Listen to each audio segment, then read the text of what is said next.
Confirm হয়ে গেলে বাবা আমার যেখানে সুবিধা হবে আমি সেটাই করব না। যেখানে সেটা সুবিধা, আপনাকে আরে comfort দেব। অবশ্যই। তাহলে দুটো করে গাড়ি আনাচ্ছেন কেন? আপনি না একটা ক্যান্সেল করে দিন।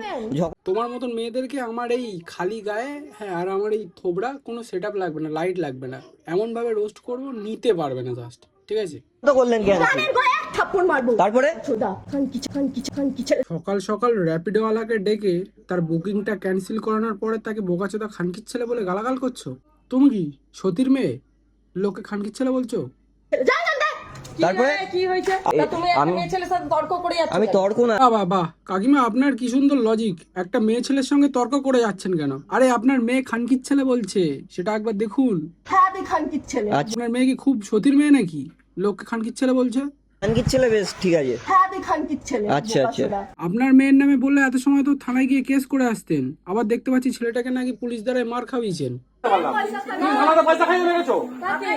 হ্যাঁ, ওকে মারিনি, ওকে মারিনি।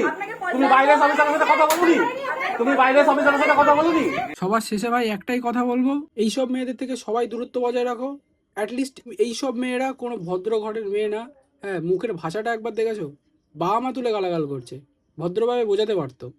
বাবা মা তুলে গালাগালি করছে, ওখানে ছেলেটার কোনোই দোষ নেই।